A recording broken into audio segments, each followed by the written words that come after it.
The paymaster dismissed Clara Ames with $12 in coin and a voucher nobody in the camp could cash until spring. By sunset, freezing rain had glazed the wagon road behind her until every wheel rut shone like black glass. By midnight, she had forced her way into an abandoned toll house at Bellwether Gap and coaxed a dead stove back to life, and by dawn, the stove's heat had opened a crack in the chimney mortar, wide enough to show the end of a copper tube hidden inside the wall. What was sealed in that tube could change who controlled the road, but first, Clara had to live long enough to use it. In the winter of 1885, Bellwether Gap was not a place anyone chose after dark. It was a narrow cut through the mountains of Idaho territory where the old freight road climbed between two walls of fir and broken granite, crossed a shelf of wind-scoured ground, then dropped toward three mining settlements on the eastern side. In summer, a loaded wagon could make the crossing in half a day. In winter, the same road could disappear in an hour. The people who knew the gap treated it with the plain respect given to dangerous animals. They did not call it evil. They did not call it cursed. They simply understood that it did not care who entered it. Clara understood that kind of indifference. She was 24 years old when the St. Elmo Reduction Works shut one of its furnaces and released nearly a third of its winter labor. The mill sat in a raw valley south of the gap, a long shed of timber and corrugated iron, where silver ore arrived in wagons and left in smaller, heavier form. Around it grew the usual temporary civilization: bunkhouses, a cook shack, a store that charged too much for flour, a saloon that charged exactly what men were willing to pay, and a laundry building where steam clung to the rafters even when frost was whitening the windows. Clara had worked in that laundry for 11 months. She had boiled shirts stiff with sweat and ore dust. She had scrubbed wool underwear in water hot enough to split the skin beside her fingernails. She had patched work coats, rolled bandages for the mill doctor, and on nights when one of the cooks was drunk or missing, she had crossed the yard to help feed 90 men from iron kettles big enough to bathe a child in. She was not dismissed because she had done poor work. She was dismissed because the mill had decided it could run one furnace with fewer hands, and because a woman who washed and mended was easier to remove from a payroll than a man who swung a sledge near a machine the owners could see. The paymaster, Horace Klein, did not make the decision. That was obvious from the way he kept looking at the window while he counted out her money. $12 now, he said. The balance is on the voucher. Company will honor it when accounts clear. Clara looked at the paper. $38.60, due upon resumption of full operations or settlement of seasonal accounts. Neither phrase contained a date. "What does the store take for these?" she asked. Klein rubbed the edge of his mustache with one finger. "Not much right now." "How much?" He did not answer. That was answer enough. Clara folded the voucher once and placed it inside her coat. She took the $12 because $12 was money. She took the paper because a promise, even a weak promise, was still worth keeping if only as evidence of what someone had not paid. Then she walked out of the pay office carrying a canvas bedroll, a canvas tool satchel, a tin lunch pail, and a narrow ash-handled shovel that technically belonged to the laundry. No one stopped her from taking the shovel. That was how she knew the mill truly intended to be rid of her. A teamster named Milt Rusk was hauling empty barrels toward the western road. He let her ride in the back of his wagon for 9 miles. At the junction below Bellwether, he pulled the team to a stop and told her he was turning south. The next settlement east of the Gap was Crow Ferry. If she reached it, there was a boarding house that sometimes hired women through winter, a telegraph office, and a livery stable where a person could sleep in the loft for 10 cents if the owner was feeling generous. The road to Crow Ferry went over Bellwether. Rusk looked at the sky. Rain had begun to harden against the brim of his hat. "You should come south," he said. "How far to the next roof east?" Toll house is 6 miles up, but nobody keeps it. Roof still on it? Last I saw. Then it is a roof. Rusk shifted his jaw. He was not a cruel man. He was also not a man willing to take a wagon, 2 horses, and a load of empty oak barrels into a mountain storm for someone he had known only well enough to nod at across a laundry yard. Clara did not ask him to become one. She climbed down. He handed her the shovel. Then, after a moment, he reached under the wagon seat and gave her a short length of candle wrapped in newspaper. "Road forks after the second creek," he said. "Keep left. Right branch goes to an old quarry and ends. Thank you." He nodded once. The team turned south. Clara watched the wagon go only until she was sure the barrels would not roll loose on the bend. Then she faced the mountains. She had been on foot in bad weather before. Her father had cut stone for bridge abutments in western Pennsylvania until a quarry blast took the hearing from one ear and part of the strength from his left arm. After that, the family moved west in stages, following contracts that lasted 4 months, 6 months, sometimes a year. Clara grew up in temporary camps beside rivers and road cuts. She learned early that houses were not what made a place safe. Drainage made it safe. Dry wood made it safe. A roof with enough pitch made it safe. A door that opened inward during a snowstorm made it safer than a door that opened outward. So did knowing where the wind would pile its load. Her father had taught her stone. Her mother had taught her accounts. The rest she learned because temporary camps required everyone to know more than the task written beside their name. She could sharpen a shovel with a file. She could judge whether a frozen stream was carrying water under its skin by listening at the bank. She could patch a leather trace. She could make fire from poor wood if she had one dry splinter and enough patience. She could lift a kettle with 2 sticks when its handle was too hot. She could sleep in a room full of strangers without letting anyone step over her boots. None of those skills looked important on a payroll sheet. On the road to Bellwether, they were the only wealth she could use. The first mile was rain. The second was sleet. At the third, the temperature dropped so quickly that the water already soaked into the shoulders of her coat began to stiffen there. The road climbed through trees, then crossed open ground where wind came down from the pass in long pushes that made breathing feel like work. Clara wrapped a flour sack around the lower half of her face. She kept the shovel in her right hand, not as a walking stick but as a probe. Where the road crossed drifts, she tested the crust before trusting it. Where runoff had frozen over the ditch, she struck the ice and listened for hollow sound. The sun disappeared without setting. Cloud and mountain closed over it together. At the second creek, she found the fork Rusk had described, though snow was already hiding the wheel marks. The right branch looked wider. That bothered her. She unknelt, brushed sleet from the mud at the center of the road, and found the harder surface on the left. The quarry road had received wagon traffic recently. The Crow Ferry Road had not. She kept left.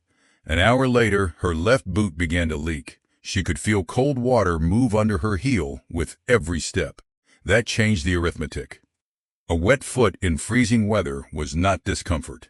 It was a clock. She stopped under a fir, took the lunch pail from her bundle, and ate half of the biscuit and salt pork she had saved from breakfast. She did not sit down. Sitting would cool her faster than the food could warm her. She wrapped the leaking boot with a strip torn from the canvas bedroll, tied it above the ankle, and moved on. When darkness came, it came complete. The road vanished beyond 10 yards. Clara lit Rusk's candle once, shielded it in the lunch pail, and used the small light to study the ground. She saw the road edge, a stand of lodgepole, and a line of old posts disappearing uphill. The posts were taller than fence posts. Each had once carried a small square of white paint near the top, snow markers. Someone had marked the road for winter travel long ago. She blew out the candle. From then on, she climbed from post to post. At the 5th marker, she stumbled. At the 7th, she could no longer feel the toes of her left foot.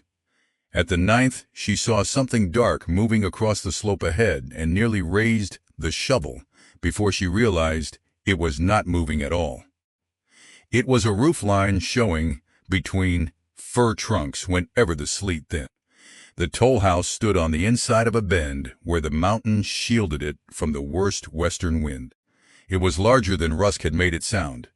Not a cabin exactly, not a proper house either. A two-room timber building sat behind a low stone retaining wall. Beside it leaned an empty stable with one side collapsed. A heavy road gate lay flat in the weeds under the snow, its long timber arm split near the pivot. Above the doorway hung a round iron bell on a bracket, green-black with age. The rope was gone. The front door was chained. Clara stood under the eave, with sleet clicking against the iron bell above her head. She tried the chain once. It was newer than the building. The links were rusted, but the padlock still held. She went around back. The kitchen door had swollen crooked in its frame. She drove the shovel blade into the gap beside the latch and leaned her weight against the handle. Nothing. She tried lower. The jamb groaned. She shifted the shovel, planted both boots against the wall, and pulled. Wood split beside the latch. The door opened inward 6 inches, then stopped against something on the floor. Clara put her shoulder to it. A drift of old leaves, mouse nests, and wind-blown dirt scraped across the boards. She squeezed through. The room smelled of cold ash, dry rot, and iron. She shut the door as far as it would go. The dark was thick enough to feel. She struck a match from the small tin she carried in her sewing kit. 1. The flame showed a table, a wall shelf, a broken chair, and a cast-iron box stove, with a pipe entering a stone chimney. Then the match burned her finger. She dropped it. The room vanished. She had 11 matches left. Clara did not strike a second one. She set her satchel on the floor and felt her way to the stove. The firebox held old ash. Under the ash she found 3 pieces of charcoal that had not fully burned. That was not enough. She opened the ash drawer. Inside were mouse droppings, a bent spoon, and something crisp under her fingers, paper. She brought it close to her face in the dark and smelled dust, not oil. Dry enough. She felt along the wall beside the stove and found a wood box, empty. She moved to the broken chair. One spindle came free when she twisted it. Then another. She split the seat with the shovel blade, shaving dry curls from the exposed wood. Only after the tinder, charcoal, and splinters were arranged did she strike the second match. The flame caught the paper. The paper caught the shavings. The shavings caught the charcoal. Clara crouched with her face near the stove opening and fed the fire pieces of the broken chair no thicker than her finger until the iron began to tick. Then she fed it larger pieces. She did not celebrate. Fire was not rescue until it could outlast the first excitement of flame. She broke the chair down completely, then used the candle to search the second room.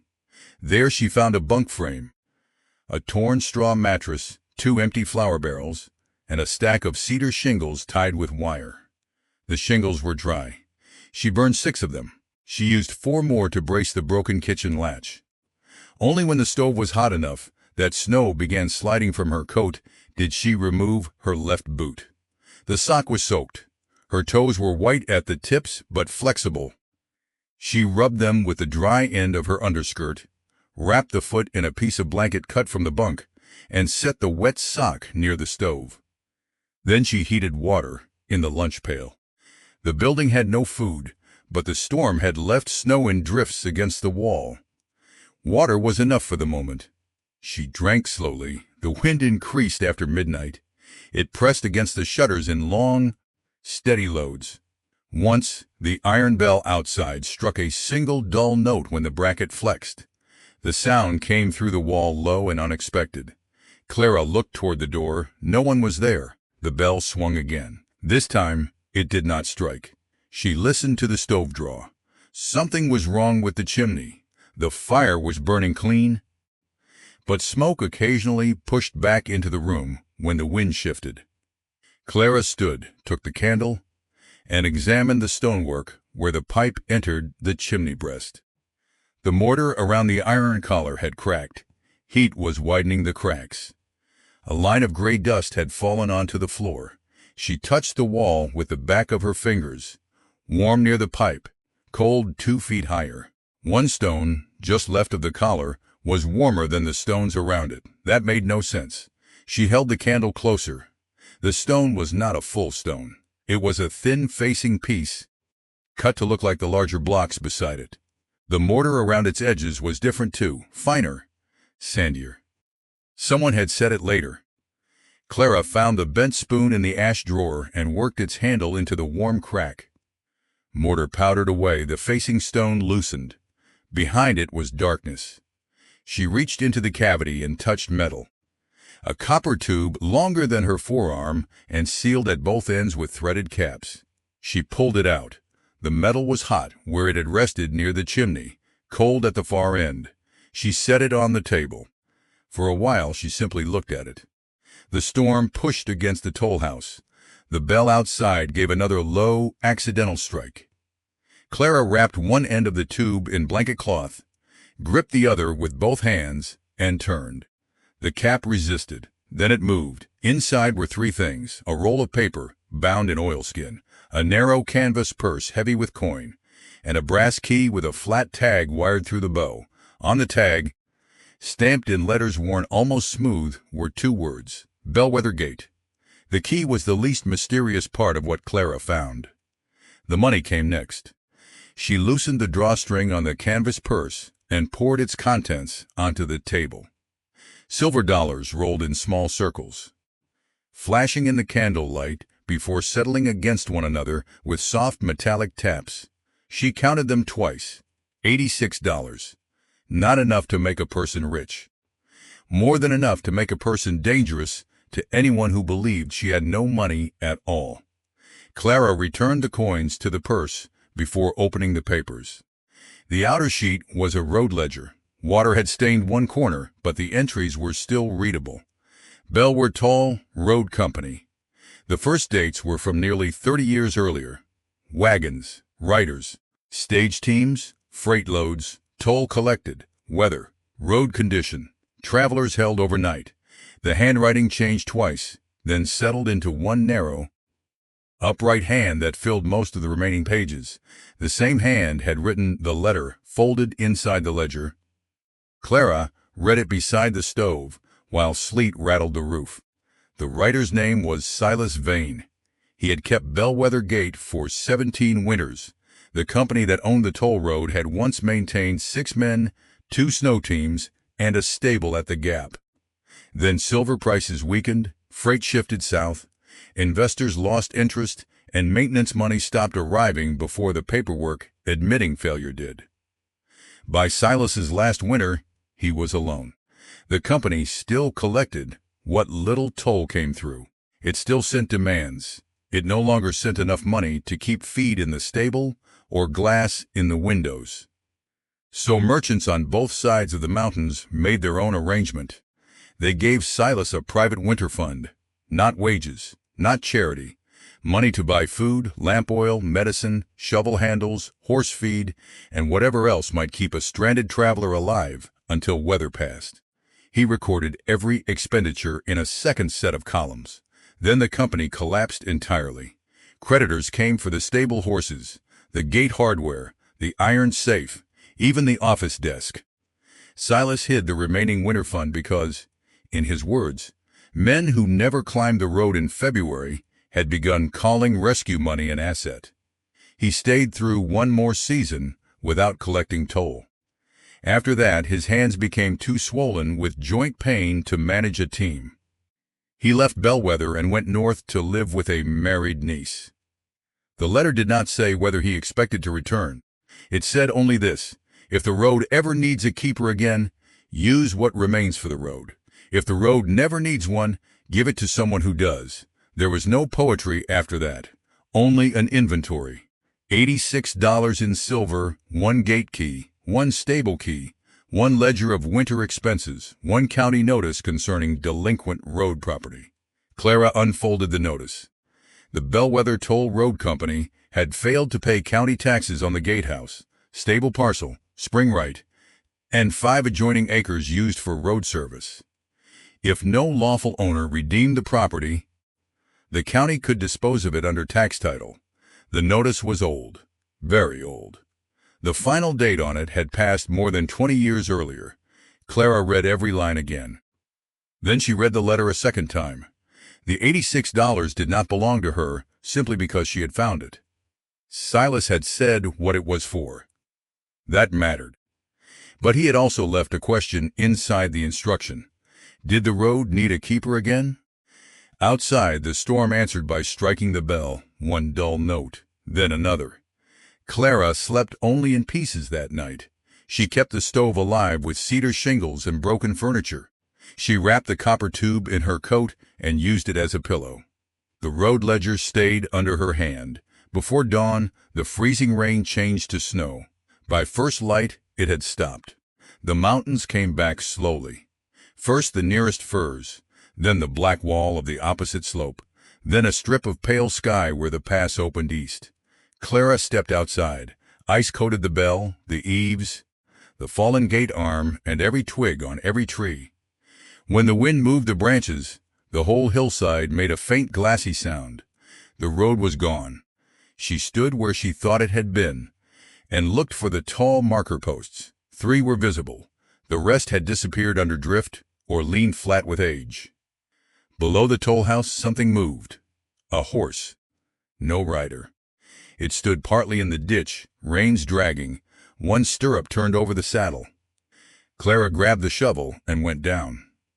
The horse tried to pull away when she approached, then stopped because it was too tired to continue the argument. Its chest was crusted with ice.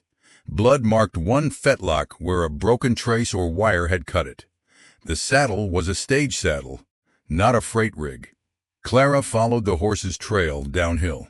200 yards below the bend, she found the wagon. Not a stagecoach, a mail buckboard. One rear wheel had slid off the road shelf and dropped into the ditch. The wagon leaned hard against a snowbank. The driver lay under a wool robe beside the uphill wheel. He was alive, barely awake, but alive. His name was Jacob Wren. He had left Crow Ferry before the rain hardened, believing he could cross before the pass closed. When the wheel slipped, the horse tore loose. Wren tried to walk to the toll house, fell twice, then crawled back under the robe because the wagon at least blocked some wind. His right ankle was swollen badly enough that Clara did not let him stand. She returned to the toll house, dragged one of the flour barrels outside, broke it apart, and built a crude sled from the curved staves and rope cut from the ruined mattress. It took 3 trips. First the mail sacks, then the driver's coat and supplies, then Wren himself, lying on the barrel staves, while Clara pulled from the front, and the loose horse, once caught and tied, added more confusion than help from behind. By noon, Wren was beside the stove, with his boot cut from his swollen ankle. He drank hot water with coffee grounds, boiled twice, because that was all the toll house had. Clara fed the horse cedar twigs and the last handful of oats from the mail wagon.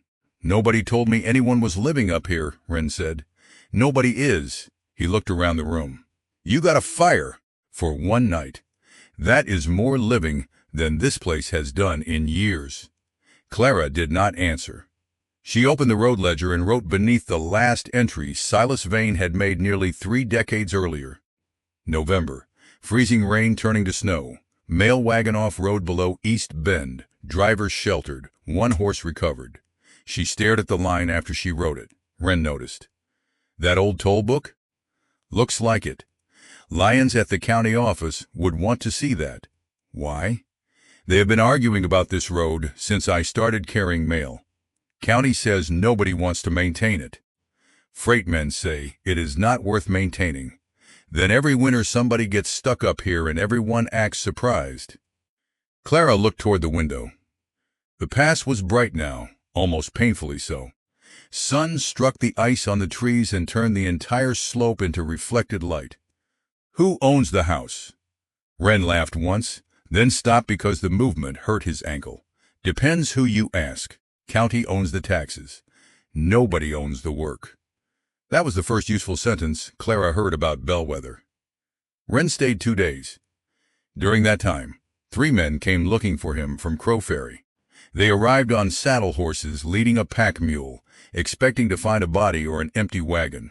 Instead, they found Wren seated at a table with his ankles splinted between 2 cedar slats, drinking coffee Clara had made from beans found in his mail provisions. One of the riders was a blacksmith named Nate Calder.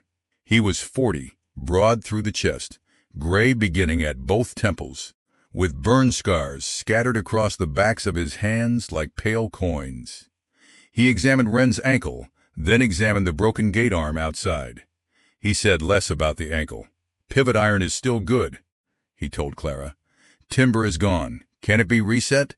"Anything can be reset if you replace what failed." "How much timber?" Calder looked at her then, not at her face first, at the shovel leaning beside the door, at the split barrel staves, at the patched kitchen latch, at the line she had written in Silas's ledger. "You planning to keep the gate? I am asking about timber." One corner of his mouth moved. 12-foot fir. "Straight grain. I have one in the yard that has been taking up space since August. Price? If you haul it, $2. If you haul it, 3. 2.5. Calder looked toward the road. 2.5.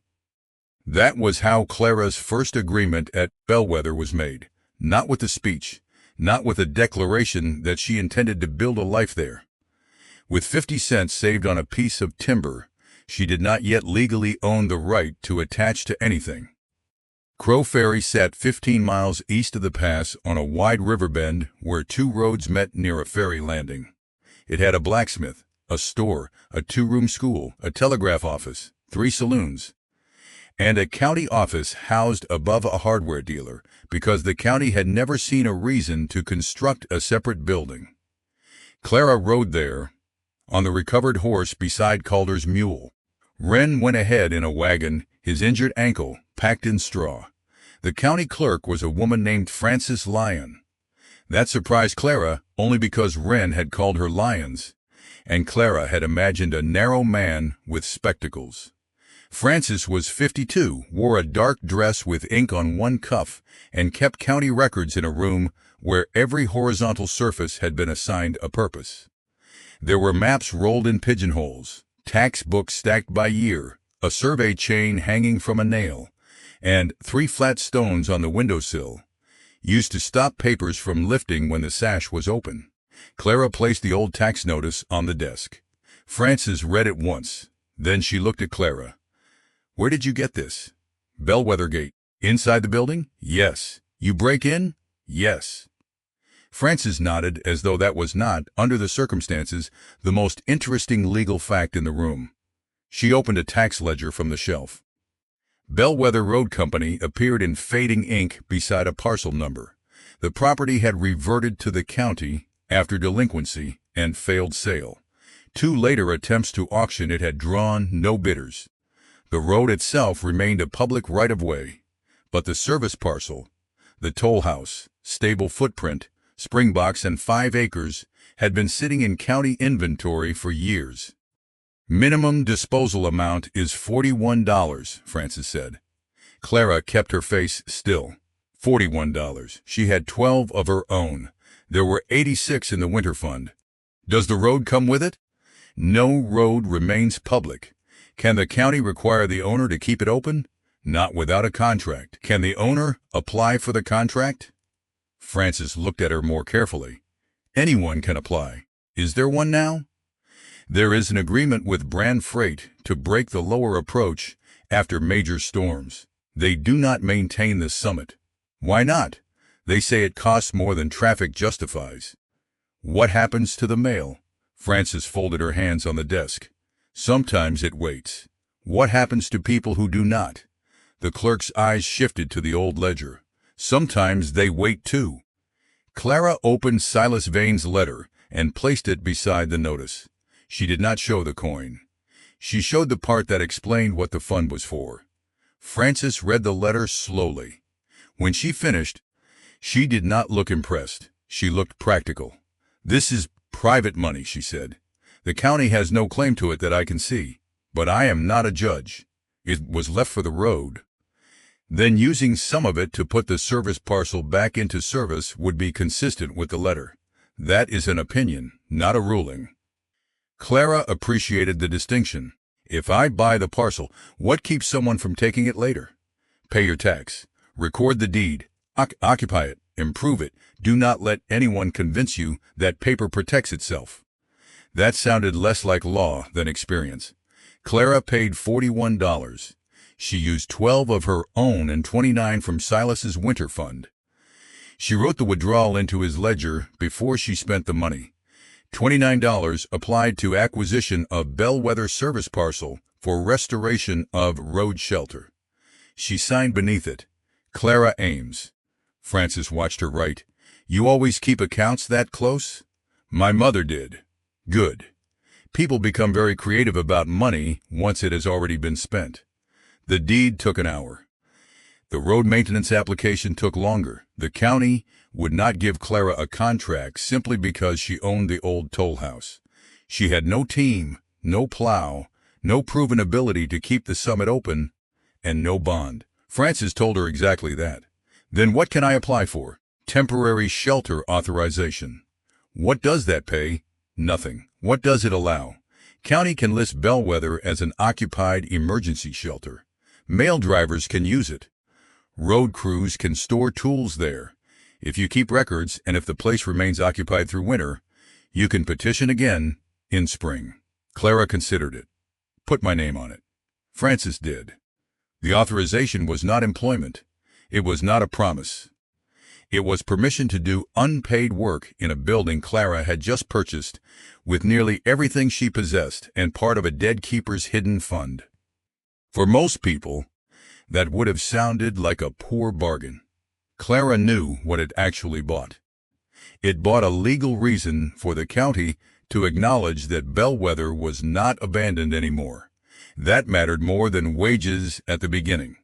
Before she left Crow Ferry, she spent $6.80 from the winter fund on lamp oil, flour, beans, coffee, salt, nails, 2 panes of glass, a small roll of tar paper, and a used wool blanket. She recorded every item.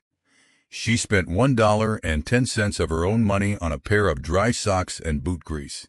She did not record those. The winter fund was for the road. Her feet were her responsibility.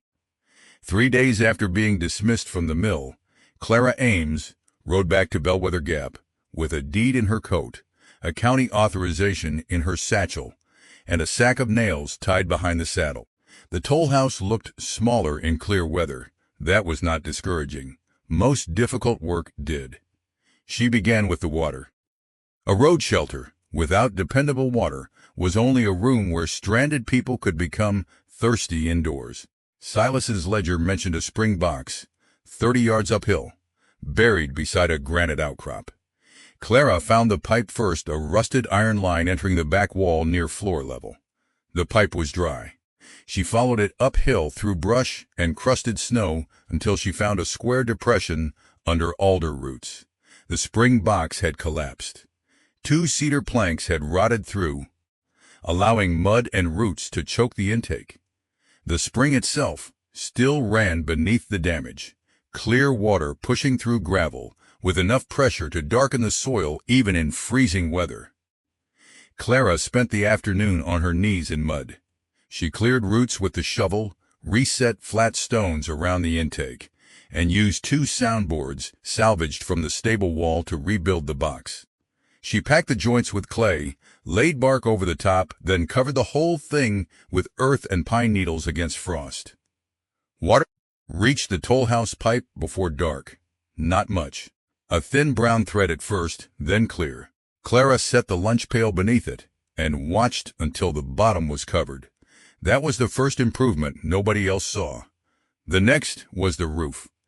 Tar paper covered the worst leak above the back room. The 2 panes of glass went into the front window. She stuffed moss into the wall cracks, then replaced it with clay and horsehair as better material became available. Nate Calder brought the 12-foot fir gate arm on a wagon the following week. He also brought a draw knife. "You own one?" he asked. "No. You do until I ask for it." He never asked for it. They shaped the fir on trestles beside the road. Clara planed the pivot end until it fit the old iron collar, then bored a hole with an auger Calder had brought from the forge. The original counterweight stones were still stacked beside the gatepost. By afternoon, the arm could be raised by one person and lowered across the road. "You planning to charge toll?" Calder asked. "Road is public. Good. Because I would hate to have hauled my own gate up here and then pay to cross it." Clara looked at him. Calder laughed so suddenly that he nearly dropped the auger. The bell took longer. The bracket was sound, but the clapper had rusted tight and the rope had vanished. Clara freed the clapper with oil and heat. She hung a new rope from braided rawhide and old sash cord. When she pulled it, the bell gave a broad iron note that moved through the trees and returned faintly from the opposite slope. It was not a pleasant sound. It was too low for that. But it carried. Silas's ledger explained why the bell existed. 1 ring meant the gatehouse was occupied. 2 rings meant the road east was passable to the next marker. 3 meant stop and wait for instructions. A continuous ringing meant someone was missing on the road. Clara wrote the code on a board and nailed it beside the door. Then she went outside and rang once. The sound rolled down Bellwether Gap. No one answered. She did not need anyone to. The bell was working. The first month was mostly labor. No traveler would ever notice. Clara dug drainage channels before thawing days could send water under the foundation. She stacked split fir beneath the stable overhang. She patched the stovepipe with sheet iron from a collapsed feed bin. She built a narrow shelf for blankets above the warmest wall. She scrubbed mouse filth from the second room and filled the worst gaps in the floor with wooden wedges. She repaired 3 snow marker posts and planted 4 new ones using straight saplings painted at the top with lime from Calder's forge yard. The markers were not decorative. In flat light, road and ditch became the same color. A traveler could step off the packed route without knowing it until a horse broke through crust or a wagon wheel dropped. The posts gave the road a vertical memory when the ground itself disappeared. Clara learned that from the road, not from a person. The first time she tried to break a drift alone, she failed. A storm in early December laid nearly 2 feet across the summit shelf. Clara waited until wind eased, strapped wide boards beneath her boots as crude snowshoes, and went out with a shovel. She cleared for 3 hours. By noon, she had opened less than 100 yards. By 2, new drift had filled half of it again. Her shoulders trembled each time she lifted the shovel. The road was winning faster than she could work. She stood beside a marker post and admitted something Silas's ledger had already told her if she had been willing to read the numbers honestly. 1 person with 1 shovel could not keep Bellwether open. The old company had used men, teams, drags, and plows. Skill did not cancel scale. That distinction mattered. Clara returned to the toll house before dark. She did not continue until exhaustion turned determination into stupidity. That night she read Silas's winter entries. He had not shoveled the summit clear either. He had packed it. Where the wind laid dry snow, he had dragged weighted timber sleds behind horses to compress the road surface. Where drift formed high on the west cut, he carved 1 narrow lane, then widened only after traffic itself added weight. He placed brush bundles in the worst ditch lines so wheels had something beneath them if snow hid the edge. His work was not the work Clara had imagined. It was less heroic. It was also possible. The next morning, she walked to Crow Ferry. Calder had a broken stone boat behind his forge, a low wooden drag once used to move boulders. 1 runner had split. Clara offered him $1 from the winter fund. "For that?" he asked. "For the iron on it. Take the wood, too. It is attached." She repaired the runner with an oak strap and 3 bolts. She could not pull the drag over the pass herself, so Jacob Wren, his ankle still stiff, arranged for the mail team to haul it uphill on the next run. The team made 6 passes across the summit shelf with the weighted drag behind them. The snow settled into a hard track. Clara walked beside the lead horse and learned where the animals resisted, where crust broke, where the road crown disappeared, where wind wanted to build its next wall. She marked each place in the ledger. That afternoon, the eastbound mail crossed Bellwether without a wheel leaving the track. It was the first proof that her work could matter. It was not proof she could control winter. She wrote both facts down. December brought traffic in small numbers. 2 mail runs each week, freight wagons when weather allowed. Riders carrying claims, letters, medicine, tools, and news. A school teacher traveling west to marry a man she had met only twice. A dentist with a foot-power drill strapped in a wooden case. A ranch boy moving 6 calves to lower ground. 2 prospectors who carried more blasting caps than food. A widow named Lena Morse with an 8-year-old daughter and a sewing machine boxed in pine. The widow stayed at Bellwether one night when wind made the east descent unsafe. Clara gave Lena and the girl the back room. The child, Pearl, stared at the iron bell through the front window. "Does it call people?" she asked. "It tells them something." "What?" "Depends how many times it rings." Pearl considered that. "Can it tell them supper is ready?" "Not officially." The girl looked disappointed. Clara added, "1 ring could mean coffee." Pearl approved of that interpretation. Lena Morse had been left with debts after her husband died under a wagon he was repairing. She was moving to Crow Ferry because her sister had a room above the store and because sewing in a town promised more work than sewing on an isolated ranch. Clara did not ask for the details. Lena offered them anyway while mending a tear in one of the toll house blankets. "People tell you to start over like starting over is a place," she said. "It is not. It is a list. Find a roof, find food, find work, keep the child warm, then do the list again tomorrow." Clara looked at the needle moving through the blanket. "Lists are useful." Lena smiled. "Exactly." The next morning the wind eased. Clara walked mother and daughter to the 3rd snow marker on the east side and watched them descend toward Crow Ferry. That night she entered 2 blankets used, 1 pot of beans, coffee, and lamp oil in the winter ledger. She did not record Lena's mending. Some exchanges became smaller when written as money. By Christmas, Bellwether Gate had become known again. Not famous, useful. Mail drivers timed their climbs so they could water horses at the spring. Freight men left broken shovel handles for Clara to repair and took sharpened ones back on the return trip. Travelers learned that if 1 bell note carried through snow, there would be fire in the stove. The county had still paid her nothing. Her own cash had fallen below $5. She ate beans often enough that the smell of them seemed built into the walls.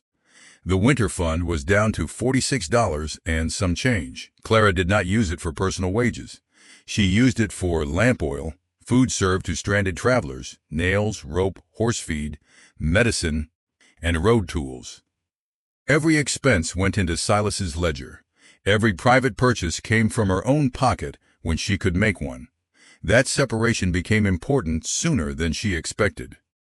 The man who objected to Bellwether did not arrive in a storm. He came on a clear day in a good coat. Elias Brand owned Brand Freight and Transfer, a company with 22 wagons, 2 contracted mail teams, a warehouse in Crow Ferry, and a profitable interest in the lower winter road that bent 40 miles south around the worst mountain grades. He was 53, clean-shaven, heavy through the neck, and careful with his boots. He rode to the gate in mid-December with another man behind him and stopped where Clara had lowered the timber arm across the road. The gate was down because a wind slab had broken loose on the east descent at dawn. The slide was not large, but it had covered 1 switchback with hard snow and branches. Clara had walked the first mile before breakfast and decided a loaded wagon should not pass until the debris was cut. Brand looked at the lowered gate. "Public road," he said. "Yes." "Then open it." "East switchback is blocked. My men can judge a road." "Then your men can walk down and judge it before they take 4 horses and a wagon onto it." Brand's expression did not change. "Who gave you authority to close passage?" Clara took the county authorization from a tin box near the door and handed it to him. He read it. "Emergency shelter." "Nothing here," says gatekeeper. "Nothing says I have to raise a timber while I know the road below it is blocked." The second man turned his face away. Perhaps to hide a smile. Brand returned the paper. "This route was abandoned for a reason. It is being used by people who would be safer going south. Some of them cannot afford 40 extra miles. That is not a road standard. Neither is your warehouse account." The second man definitely smiled then. Brand looked at him once. The smile disappeared. "You misunderstand me, Miss Ames. I am telling you the county has already studied winter traffic. Keeping this summit open costs more than it returns." "Returns to whom?" He paused. That pause told Clara more than his answer would have. Brand did not need Bellwether closed because he hated her. He needed it unimportant because his business had adapted to its neglect. The lower road passed 2 of his feed yards and 1 warehouse where delayed freight could be stored for a charge. The longer route cost teamsters more time and money, but it concentrated traffic where Brand already owned the necessary services. Bellwether reopening did not threaten his survival. It threatened a pattern that had become convenient. That was a different kind of conflict, more durable than anger. Brand lifted a gloved hand toward the gate. "Open it. After the switchback is cleared." "How long?" 2 hours if your men help. 4 if they do not." He stared at her. Then he dismounted. He did not help. His second man did. Brand waited by the stove while Clara and the employee, a driver named Owen Pike, cut branches and shoveled the switchback.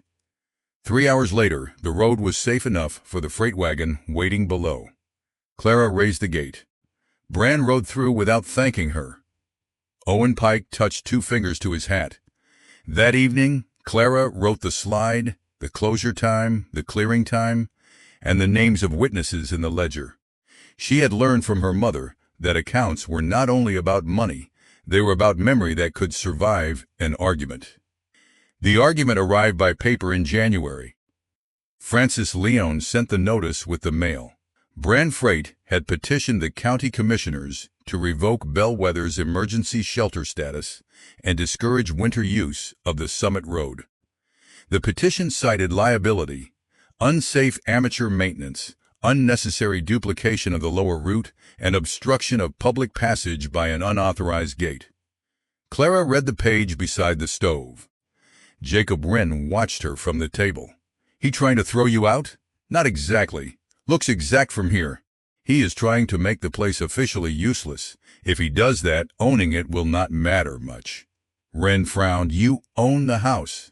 "I do not own the road." That was the weakness in her position.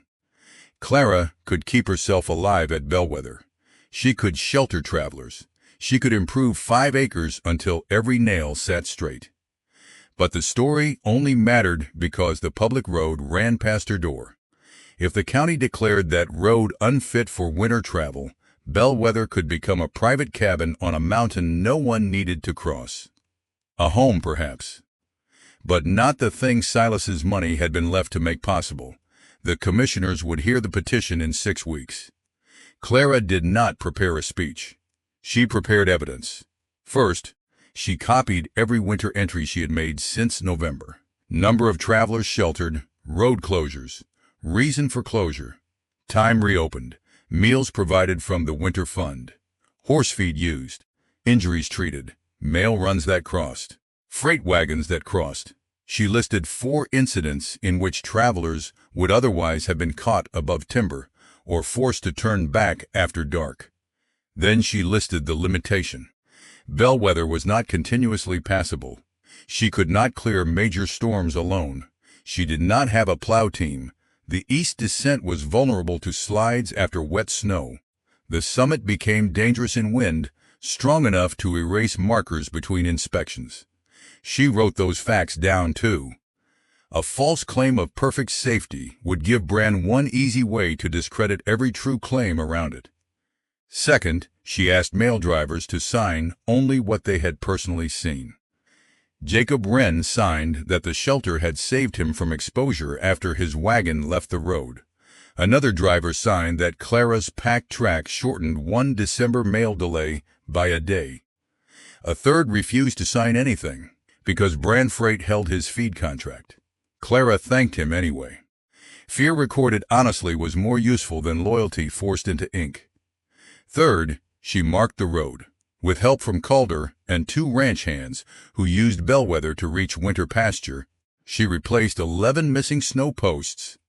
She painted the upper 2 feet of each post white and wrapped a strip of black cloth below the paint so the markers could be seen in both dark timber and flat snow light. They placed brush bundles at 3 ditch crossings and cut shallow drain openings where meltwater had been icing the wheel track. None of this made the road safe in every condition. It made the dangerous conditions easier to recognize before a wagon entered them. That was the mechanism Clara was beginning to understand. Bellwether did not need someone brave enough to defeat winter. It needed someone close enough to notice when conditions changed. The lower road was longer, but more forgiving. It could be managed from a schedule. The summit road could not. Its risk changed by the hour. A safe crossing at noon could become impassable by 3. The problem had never been only snow. The problem was distance between the people deciding whether the road was open and the road itself. Clara lived beside the decision. Brand's office did not. That was what she intended to prove. Clara's confidence almost ruined that argument before the hearing ever arrived. The mistake happened in the 3rd week of January. For 4 days, hard cold had held the pass firm. The packed road was smooth enough that runners hissed across it. Morning temperatures stayed low. Wind was light. Clara inspected the east descent at dawn, walked as far as the 5th marker, and returned satisfied that the route would carry the 2 freight sleds expected from Crow Ferry. At 9, she rang twice, rode east passable to the marked turn. By 11, the sky changed, not dramatically. That was the danger. A high gray ceiling lowered over the ridge. Wind turned from north to west. Fine snow began moving across the surface, not falling so much as traveling sideways in thin sheets. Clara noticed it while splitting kindling. She also noticed that the iron bell had begun to hum against its bracket before gusts arrived. She went outside. The top of the 4th marker was still visible. The 5th came and went behind drifting snow. She considered lowering the gate. Then she heard sleigh bells below. The freight sleds were already climbing. Owen Pike drove the first team for Brand Freight. Behind him came a second sled carrying kerosene, flour, hardware, and 2 crates of medicine intended for the eastern settlements. Pike stopped at the gate. "You still calling it open?" Clara looked west. Snow streamed over the summit shelf in white ribbons. It was open at 9. That was 2 hours ago. He was not accusing her. That made the question sharper. Clara should have closed the road the moment she saw the 5th marker disappear. She knew that later. At the time, she allowed the freight itself to influence her judgment. The medicine mattered. The drivers had already climbed most of the grade. Turning 2 loaded sleds on the narrow shelf would be difficult. The east descent was shorter than the retreat west. Each reason was true. Together, they became an excuse. "Go slow," she said. "Stay between the markers. If the 6th disappears, turn back before the shelf." Pike studied her face. "You sure?" Clara looked once more at the moving snow. "Go now." He clicked to the team. The sleds passed. 30 minutes later, the 6th marker disappeared. Then the 4th. Clara lowered the gate. By noon, she could no longer see the road from the front window. She rang 3 times. "Stop and wait." The sound vanished into wind. The freight sleds were beyond it. Clara put on her coat, tied a rope around her waist, fastened the other end to the gate post, and walked east until the rope ran out. Nothing. She returned, added another rope, then another. At nearly 200 yards, she found sled tracks already filling behind themselves. The tracks continued toward the summit shelf. She followed. The storm had become a ground blizzard. Snow was not falling heavily from above, but wind lifted what already lay on the mountain and drove it through the pass so densely that distance collapsed. At the 7th marker, Clara heard a horse scream. The sound came from below the road. She left the marker, went down on hands and knees, and found the first freight sled tilted into the ditch. One runner had broken through a crusted edge where the road crown disappeared beneath drift. The lead team remained upright. The near-wheel horse had fallen against the harness, legs tangled. Owen Pike and the second driver were trying to cut the traces without letting the sled slide farther. "Gate should have been down," Pike shouted when he saw her. The words struck cleanly because they were true. "Yes," Clara shouted back. "No defense, no explanation. Get the medicine off first. Light crates. Carry them uphill to the marker." Pike looked at her. Perhaps he expected argument. There was no time for it. They worked. The medicine crates came off. Then flour sacks. Then the kerosene, handled carefully because one broken can could turn rescue into fire. With the load lightened, they cut the trapped horse free. The animal stood after 2 tries, bleeding at the shoulder but able to bear weight. The sled could not be pulled back onto the road in that wind. Clara made the decision she should have made earlier. They abandoned it. The second sled remained on the road 40 yards behind, team shaking but upright. Clara tied the 3 injured horses and 4 freight horses into one controlled string and led them back toward the toll house from marker to marker. The men carried what medicine they could. They left nearly everything else. It took more than an hour to cover less than half a mile. When the toll house finally appeared through the white, Pike stopped walking. For 1 second, he simply bent over with both hands on his knees. Then he straightened and began getting horses behind the stable wall. Clara did not thank luck. She did not say the road had turned unexpectedly. She entered the incident in the ledger while the men were still thawing beside the stove. Road declared passable at 9 after dawn inspection. Conditions changed after 11. Gate left open too long. 2 freight sleds admitted. 1 left road near 7th marker. No death. 1 horse injured. Cargo abandoned. Error in closure judgment by keeper. She signed her name beneath it. Owen Pike read the entry over her shoulder. "You putting that in the county record if they ask for the ledger? Bran will use it." "He should." Pike stared at her. "You trying to lose the place?" "I am trying not to lie about what happened on the road." He pulled out a chair and sat. For a long moment, the only sound was the wind pressing snow against the window. Then Pike said, "At 11, I asked if you were sure. I remember. I could have turned back. You asked because you expected me to know. I expected you to decide. That was worse. Not because it condemned her, because it defined the job. A keeper did not merely observe danger. A keeper had to make a decision other people would act on. Clara had wanted Bellwether to be useful badly enough that, for 1 hour, she had confused use with openness. That night, with 4 men and 7 horses, crowded around a building meant for half that number, she changed the rules. Not the county's rules, her own. A passable report would expire after 2 hours in active weather. If 2 consecutive markers disappeared from the toll house, the gate came down until inspection. Freight urgency would not change a weather judgment. Mail urgency would not change it either. No cargo, however valuable, would be used as evidence that a road was safe. The next morning, the storm eased.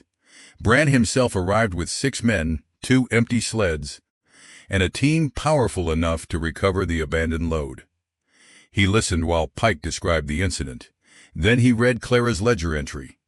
Clara waited for satisfaction. Bran showed none. He closed the book.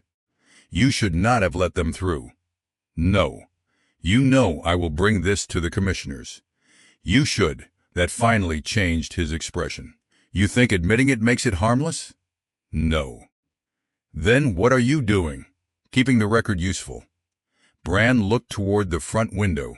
where snow was beginning to lift from the road in low streamers again. Useful records do not pull a 6-ton sled out of a ditch. Neither does an office in Crow Ferry. His eyes came back to her. Clara continued before the argument could become personal. I was wrong yesterday. I was here and I was still wrong. That is the point. The road needs rules that change with conditions and enough men to act when the rules say close. One person cannot maintain this summit after a major storm. Now you agree with my petition? No. Your petition says the road should be discouraged because it cannot be kept safe from a distance. I am saying distance is the problem. Brand's jaw tightened. You have been here 8 weeks, yes. I have hauled these mountains 20 years. Then you know I am right about the distance. That ended the conversation for the moment. Brand went outside to recover his freight. But the next thing he did surprised her. He left one of his heavier snow drags at Bellwether. Not as a gift, he wrote a receipt, property of Brand Freight, to be used only with Brand teams or by express permission. Clara signed it. The distinction mattered to both of them. 3 days later, he sent Owen Pike up with a bundle of red wool strips and a square of black oilcloth. Boss says if you are going to close a public road, people ought to see it before they climb the last grade. Clara looked at the cloth. He said that? Close enough. Together, they made 2 signal panels. Red wool on one side, black oilcloth on the other. Clara mounted one beneath the bell, where it could be turned toward the western approach. The second went on a post above the east descent. Red meant closed. Black meant proceed to gate for condition report. No color meant do not assume anything. It was crude. It was visible.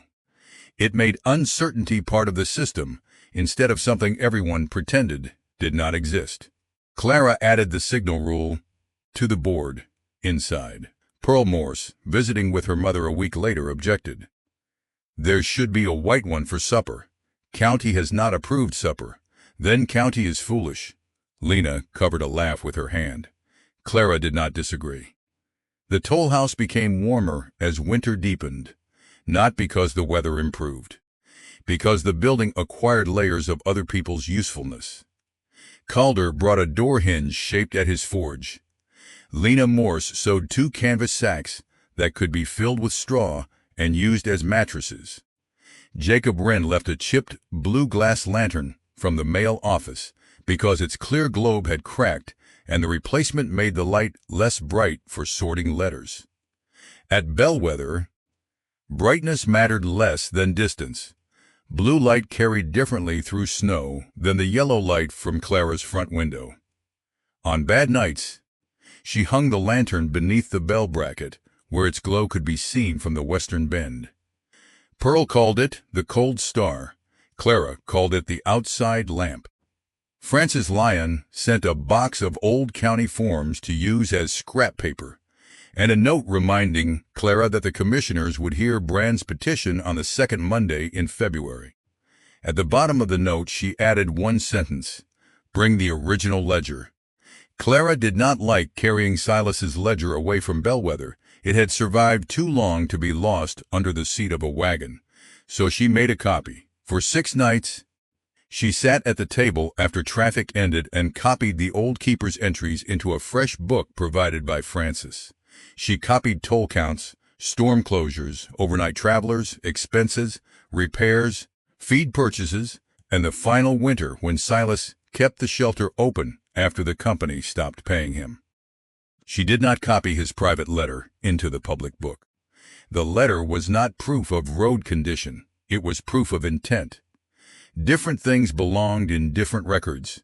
On the 5th night, Clara reached an entry from Silas's last January. Wind west. Summit closed. 2 freighters angry. Kept gate down. One returned next day and thanked me. The other did not. Both alive. Clara sat back from the page. She imagined Silas writing at the same table, perhaps with the same wind pushing against the same wall. She had never met him. She knew almost nothing about his life. Away from the road, no description of his face, no family history beyond the niece mentioned in the letter, no noble speech. What remained of him was work recorded accurately enough that another person could learn from it 30 years later. For Clara, that was a kind of company. Her parents had left a different inheritance. Her father, Thomas Ames, had died 4 years earlier when a temporary retaining wall failed beside a railroad cut in Utah Territory. The wall was not supposed to be permanent. That was the phrase used afterward. Not permanent. As if temporary things could collapse without consequence. He had spent his working life building structures other men crossed without learning his name. Stone abutments, culverts, bridge piers, drainage walls. Once, when Clara was 12, he had taken her beneath a wooden bridge after spring runoff and pointed to the water curling around the stone footing.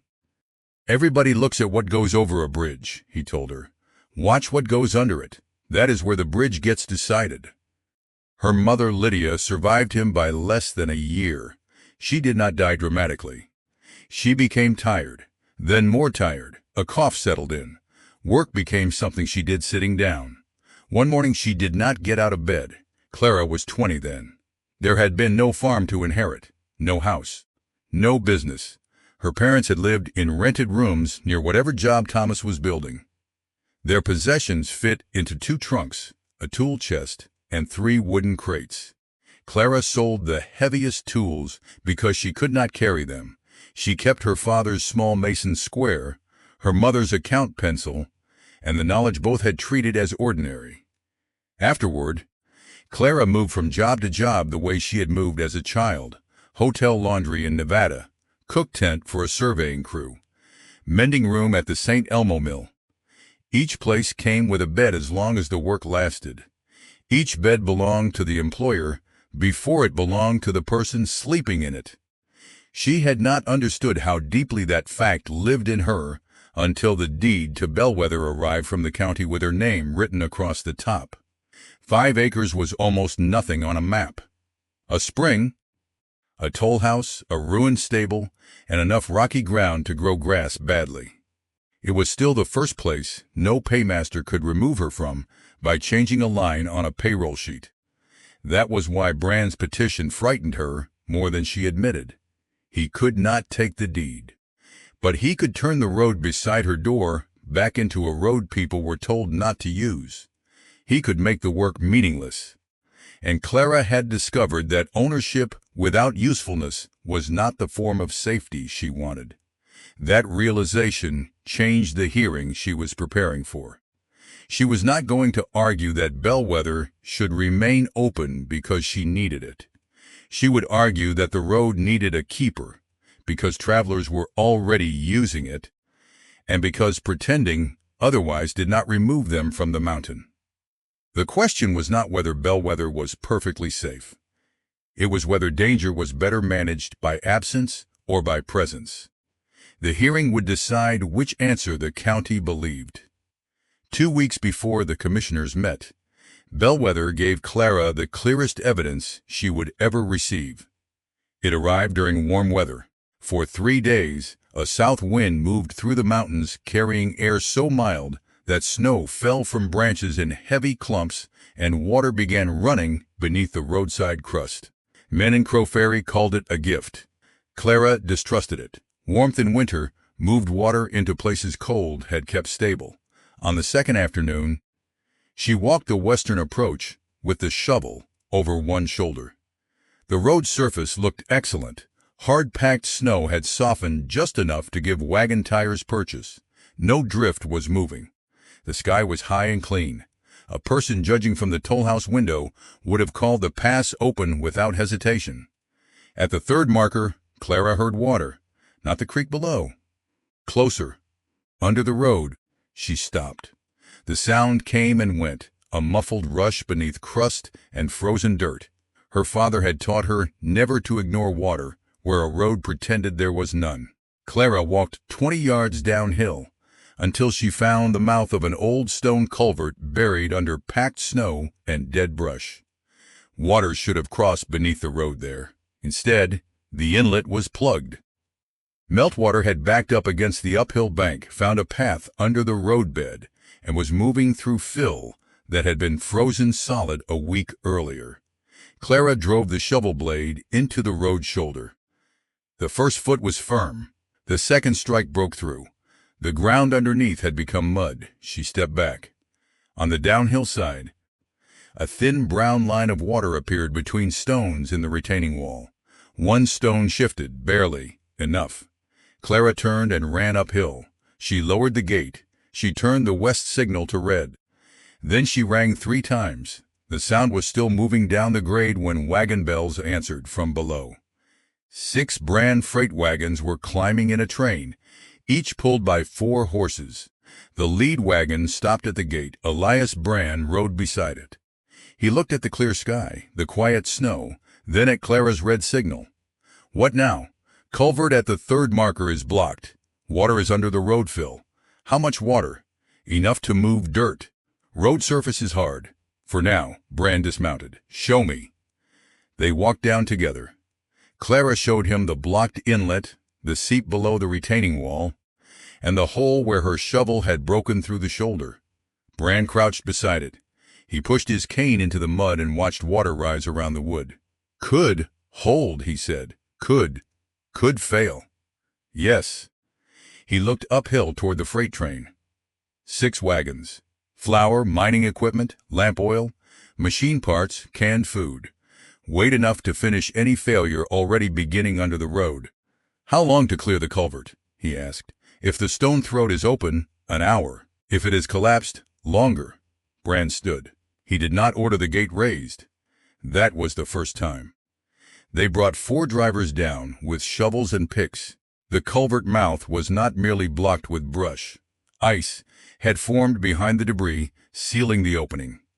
They chopped carefully because striking stone too hard could loosen the old masonry. When the plug finally broke, brown water burst through the throat with enough force to knock one man backward. It ran beneath the road in a full stream. For several minutes, everyone watched. Then the downhill retaining wall moved. Not much at first. A single stone dropped 6 inches, another followed. A section of road edge, perhaps 12 feet long, sagged where the hidden water had carried fine soil away. The surface that had looked strong from above settled into a hollow. If the lead freight wagon had crossed first, its outside wheels would have been directly over that section. Brand stared at the depression. Clara did not say anything. Proof did not improve when explained too quickly. After a moment, Brand said, "Get the wagons back to the wide turn." No argument, no performance. Work began. The drivers unloaded stone from the old retaining wall where it remained sound, rebuilt the wash section, and packed brush and gravel behind it. Clara crawled partly into the culvert to clear roots, while Pike fed her tools from outside. Brand sent 1 man back for 2 lengths of timber to brace the edge until spring repairs could be made properly. They worked until dark. The wagons did not cross that night. Brand paid his drivers for the lost day.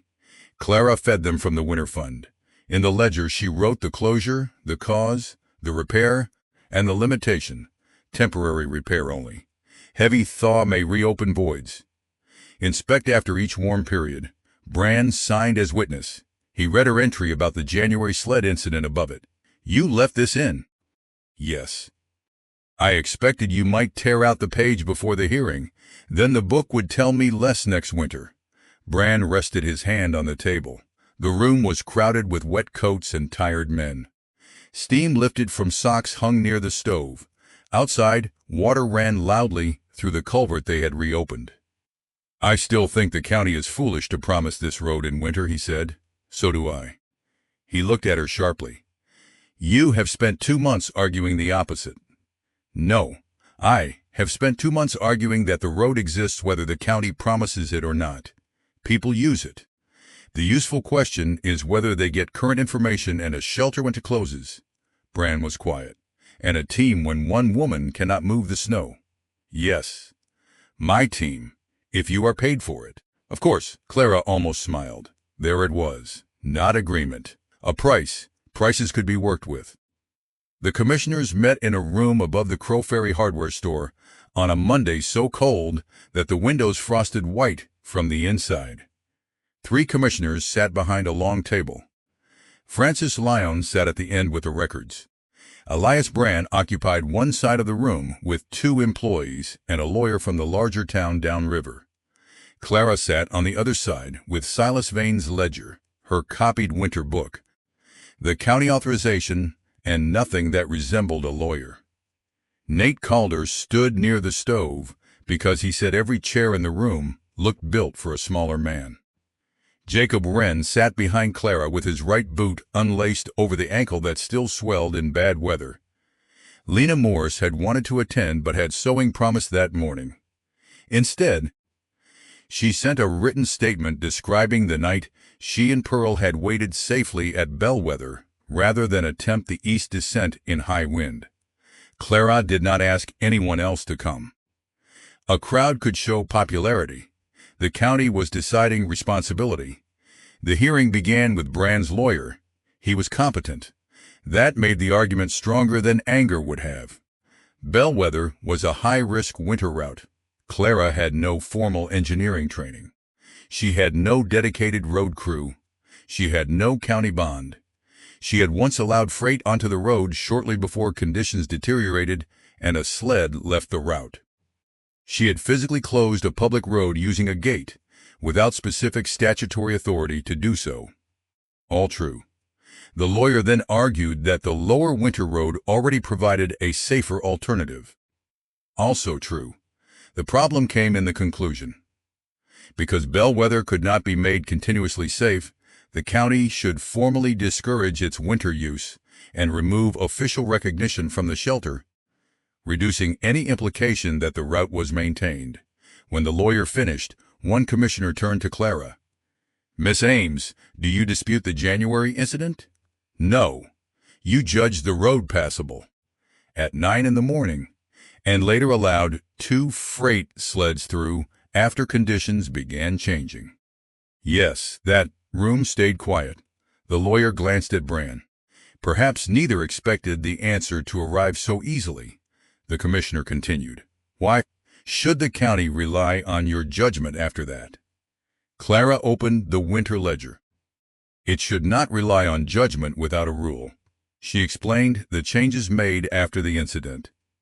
2-hour expiration on condition reports during active weather. Gate closure when consecutive markers disappeared. No cargo urgency used to override road condition. Red signal on closed approach. Inspection after warm periods. Written time for every opening and closure. "Those are your rules," the commissioner said. "Yes, not county rules. Not yet." One of the other commissioners leaned back. "What are you asking us to do?" Clara had thought about that question for weeks. The answer she gave was not the answer she would have given in December. In December, she would have asked them to recognize Bellwether as open. Now she knew better. "Do not call the road open for winter," she said. Brand's lawyer turned toward her. Clara continued, "Call it conditionally passable. Put one person at the gap with authority to close the gate based on current conditions. Require a log.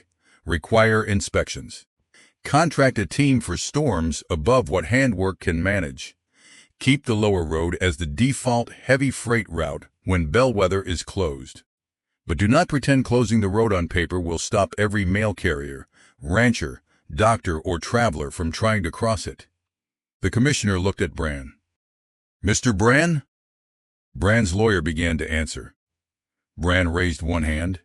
"My concern is liability and cost." "Those were not the only concerns in your petition," Francis said from the end of the table. Her tone was neutral.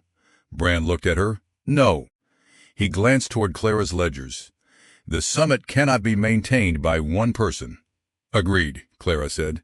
"A heavy storm requires teams." "Agreed. And if the county expects my company to supply them, the work must be paid." "Agreed." The lawyer beside him shifted in his chair. This was no longer the argument he had prepared. One commissioner asked Brand what a call-out team would cost. Brand gave a number. Calder made a sound near the stove. Brand lowered the number. They argued for 20 minutes about horses, drivers, feed, standby time, and how deep a storm must be before the county paid for equipment. Clara listened. She understood then that the hearing had moved past the question of whether Bellwether should exist. They were arguing about how to make its existence less foolish. That was a different kind of victory. Smaller than triumph. More durable than approval. Frances opened the old road book. She had placed a paper marker beside one of Silas's final entries. "There is precedent for an on-site keeper," she said.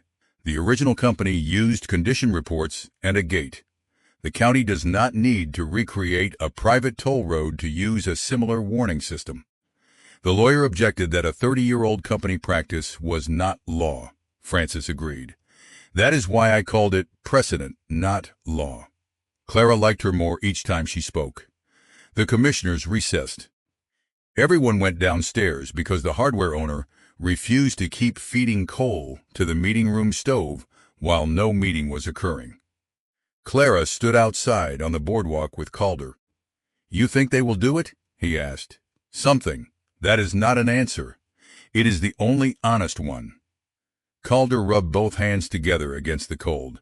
"Your father teach you to talk like a contract?" "My mother. I think I would have liked her." Clara looked across the street at the telegraph office. "Most people did after they paid what they owed." Calder laughed. When the commissioners returned, they did not approve everything Clara proposed. They approved enough. Bellwether would remain an authorized emergency shelter through winter and spring. Clara would be appointed provisional roadkeeper for the summit section through the end of April. She would receive $8 a month plus reimbursement for approved emergency supplies, with the private Silas Vane Fund kept separate from county accounts. She had authority to lower the gate during hazardous conditions, provided every closure was logged with time and reason.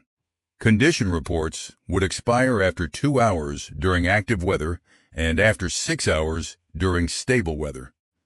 Brand Freight would receive a separate call-out contract for heavy snow work and emergency recovery when requested by the keeper or county. The road would be posted as conditionally passable in winter, not guaranteed open.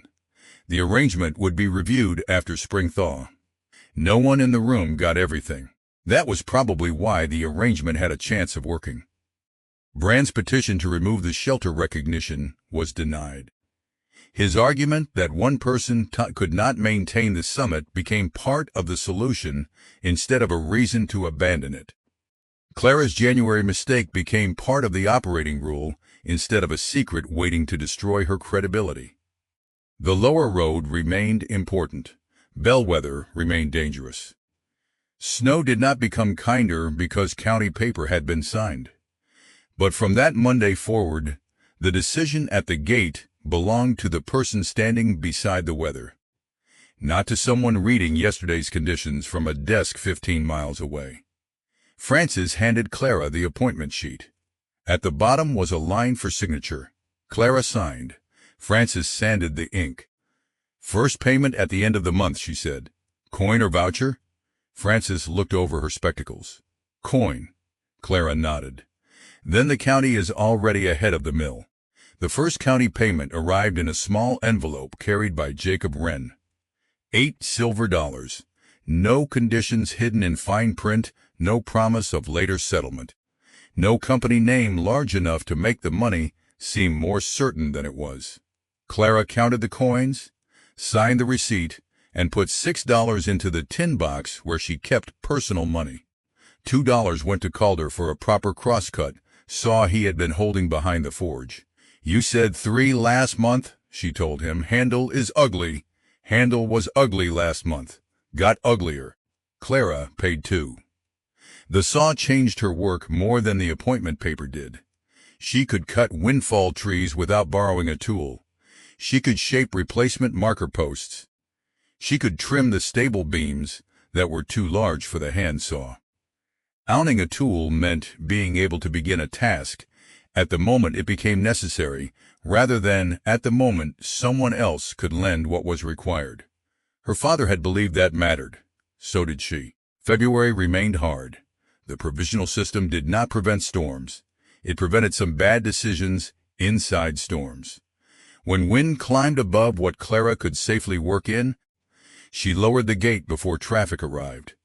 When more than a foot of dense snow sealed the summit, she sent a condition note down with the westbound mail, and Brand sent a team the next morning under the county call-out agreement. The first time his men arrived, Brand came with them. He carried a copy of the contract in his coat. Clara carried the ledger. They compared times, snow depth at the marker posts, and the number of team hours needed to pack a single lane. They disagreed about one charge for feed. They did not disagree about the road. That was progress of a kind Clara trusted. In March, a storm buried the west approach so deeply that the toll house door could open only 6 inches against drift. Clara had planned for it. After the January freight incident, she had cut an emergency exit through the back wall of the stable lean to where snow did not collect as high. The opening was narrow, more hatch than door, but it let her crawl outside with a shovel and free the main entrance from the opposite side. The idea came from studying the way wind loaded the building, not from bravery. By noon, Brand's team reached the gate from below. They found Clara already outside, blue glass lantern hanging from the bell bracket even in daylight, because blowing snow made the building difficult to see. One driver later told Francis that the lamp appeared before the roof did. Francis entered that line in the county report. Clara did not. The ledger did not need compliments. It needed conditions. A week later, a doctor crossed Bellwether westbound during a narrow weather window to reach a ranch hand with a crushed hand near the mill road. Clara inspected the east shelf, gave the doctor a 2-hour report, and closed the gate again as soon as clouds dropped. He returned the next day. The ranch hand kept the hand. The doctor credited surgery and time. Clara credited the fact that he had known when to cross. Both could be true. By April, snow retreated from the south-facing slopes and exposed all the damage winter had hidden. Marker posts leaned. Drainage ditches had filled with needles and stone. One section of stable roof sagged under a beam, split lengthwise by snow load. The road below the third marker showed fresh cracks where the culvert washout had been temporarily repaired. The commissioner's review was scheduled for the last week of the month. Clara spent the first half of April repairing instead of polishing her argument. She and Calder reset the retaining wall properly, using larger stones at the base and a wider drainage opening. Brand sent 2 men with a wagon load of gravel, because a road failure there would cost his company more than the gravel. No one called it cooperation. That made it easier. Lena Morse began taking sewing work from travelers who passed through Bellwether. She left a small card at the toll house with her name and Crow Ferry address. Clara pinned it near the door beside a notice from Calder's Forge and Wren's mail schedule. The front room became a place where information gathered because people knew it would be seen there. A rancher left a note about a missing bay mare. A school board notice asked for firewood bids. Someone posted the date of a church supper.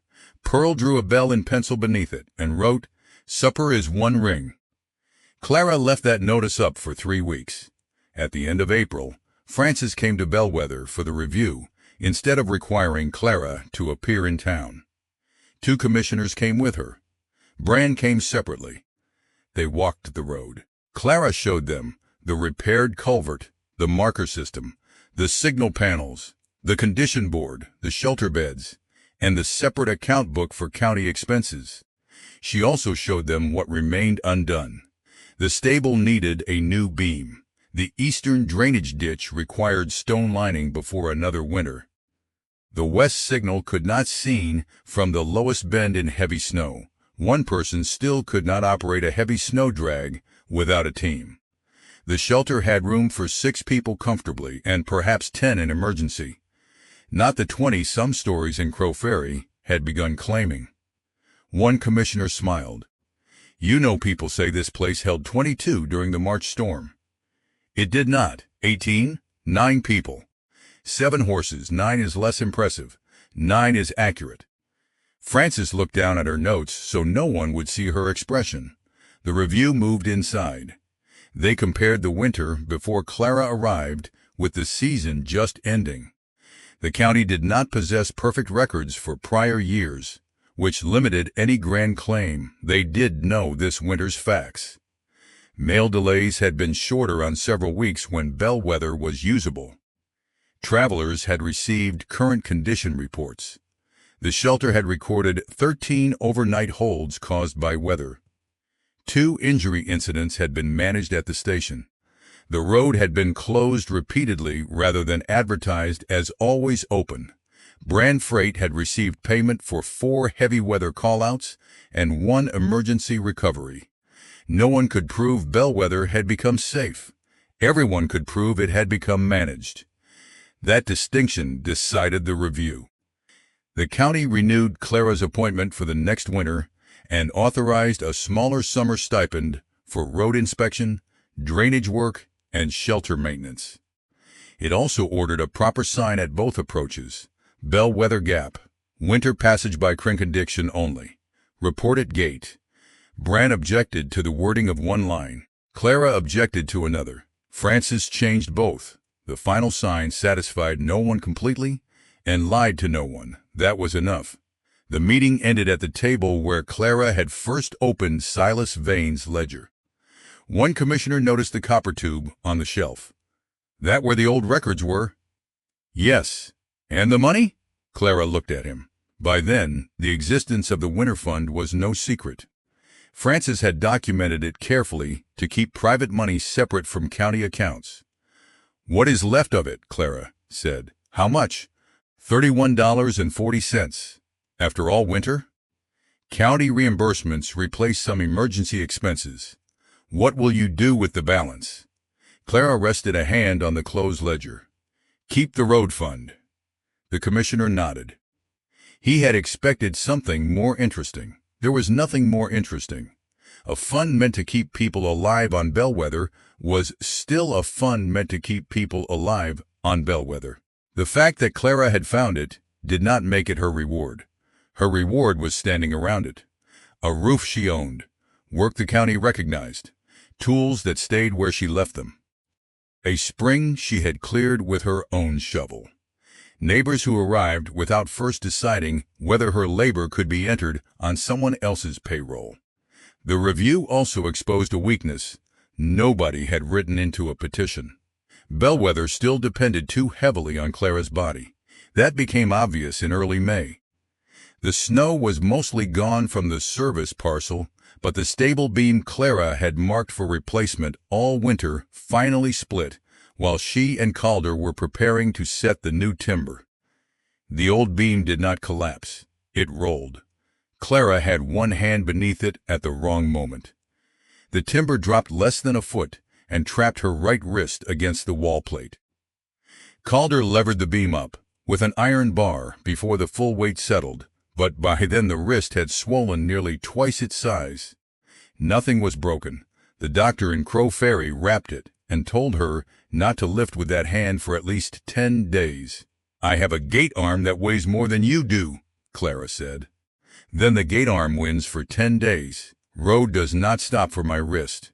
That sounds like the road's problem. Clara did not enjoy the doctor. He was still correct. For the first day, she tried to operate Bellwether one-handed. She could write in the ledger slowly. She could make coffee. She could ring the bell. She could not safely raise the timber gate once the counterweight stuck after rain swelled the pivot. She could not harness a team if one arrived tangled. She could not swing the crosscut saw. She could not clear a fallen branch from the road without turning a minor obstruction into an injury. The place she had made functional had not stopped needing 2 hands, because one of hers was wrapped. By evening she was angrier than frightened. The anger was useful only after she stopped directing it at the bandage. Bellwether had the same weakness the old toll company had developed at the end. Too much knowledge concentrated in one person. Too many tasks with no second set of hands prepared to perform them. A system could be locally informed and still be fragile. That night, Clara opened a fresh page in the road book. She wrote a list. Gate operation, signal code, condition report format, spring shutoff, emergency provisions, horse tie locations, location of tools, how to enter a closure, how to request Brand's heavy team. What not to promise a traveler. The next morning, Jacob Wren arrived with mail and found her trying to lift the gate by bracing the timber against her shoulder. "Stop that," he said. "I have. You are doing it while telling me you stopped." Clara let the gate settle. "Wren, read the list. You want me to learn this? You already know half, and the other half? Learn it." He folded the page and put it in his coat. Owen Pike learned next. Then Calder. Lena Morse learned the bell and signal code even though she had no interest in moving snow. She could keep a shelter, write a condition time, make a traveler wait, and send a messenger for help. Those were road-keeping functions, too. For 9 days, Bellwether operated without asking Clara's wrist to prove anything. Wren raised the gate on mail days. Pike stopped twice on Brand runs to inspect the marker section and sign the book. Calder fixed the swollen pivot and added a second stone to the counterweight system, reducing the force needed to raise the timber. "Should have done this in November," he said. "Why didn't you? You lifted it in November." That answer irritated Clara because it was also a diagnosis. The original gate had been built around what a strong man could manage with both arms. Clara had adapted herself to the hardware instead of adapting the hardware to the job. Calder changed the leverage. Afterward, Pearl Morse could move the unloaded arm several inches by leaning against the rope, though Clara forbade her from demonstrating that to every visitor. The modification did not make the gate childish. It made the gate less dependent on strength. That was better engineering. On the 7th day, a rainstorm swept loose stone onto the east approach. Clara could not shovel it. She rang 3 times and turned the west signal red. Owen Pike, climbing with an empty wagon, saw the panel before the final grade. He stopped, walked up, read the condition note, and cleared the rock with his own shovel before moving the wagon through. No county officer ordered him. No emergency team was dispatched. The information was enough to put labor in the right place. Clara entered the closure and Pike's clearing time in the ledger.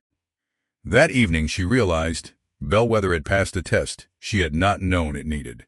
The road had been managed while she was unable to perform the heaviest work. Not perfectly, not without neighbors. That was the point.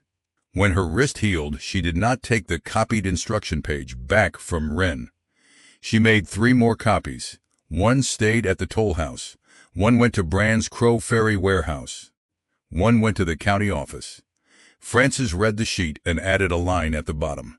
"If keeper absent, current condition is unknown until inspected." Clara approved. The county later adopted the same sentence for the west approach sign. It seemed small. It changed something important.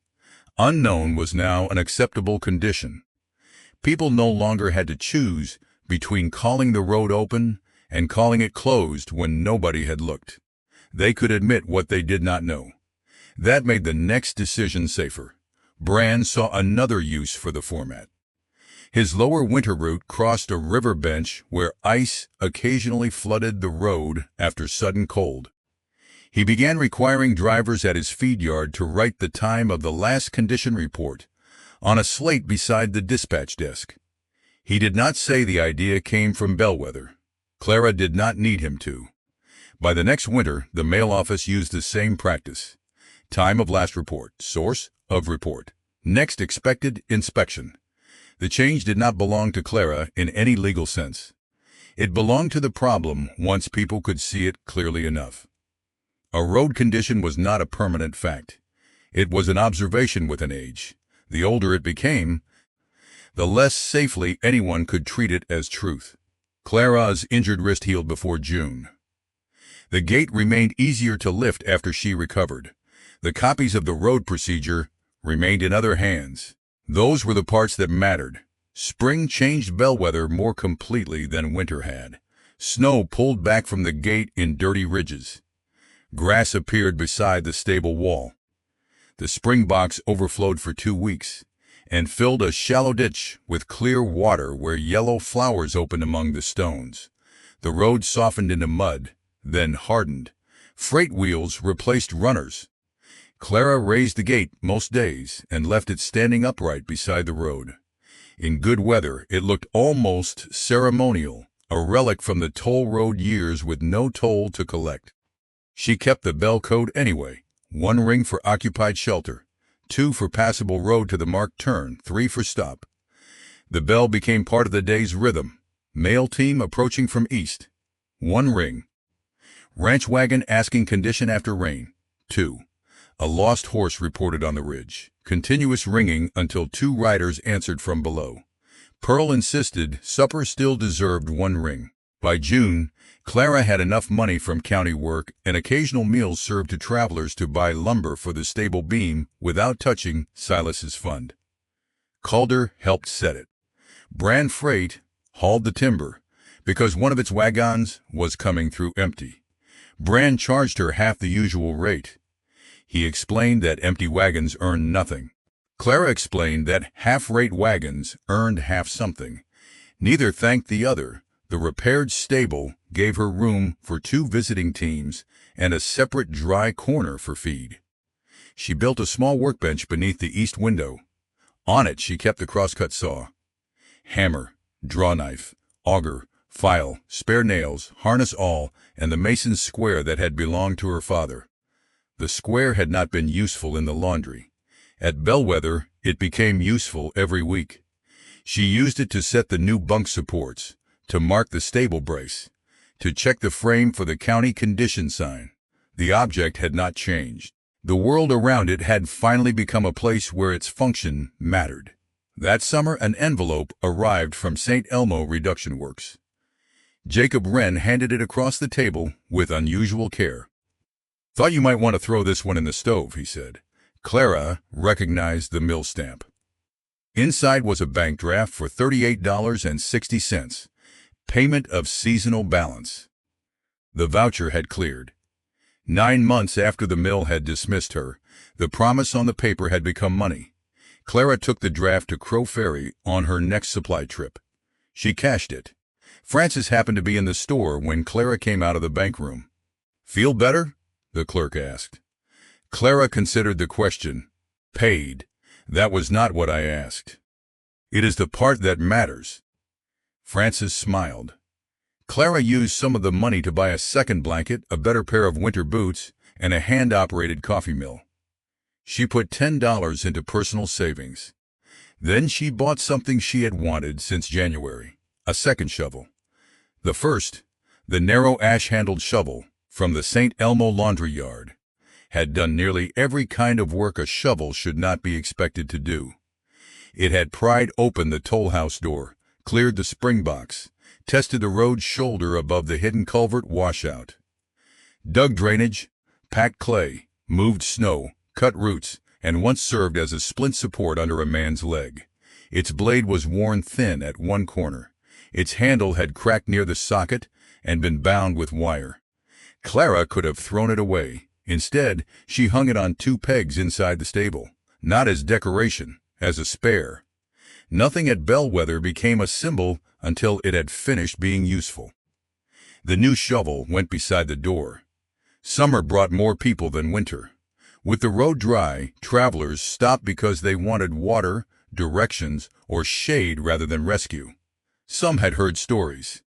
The stories were already changing. One man from Boise claimed Clara had found $500 in outlaw gold inside the toll house wall.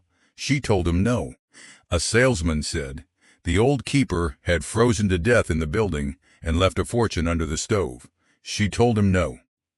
A prospector said Bellwether had been closed 20 years until Clara reopened it alone with 1 shovel. She told him that was not how roads worked. He seemed disappointed.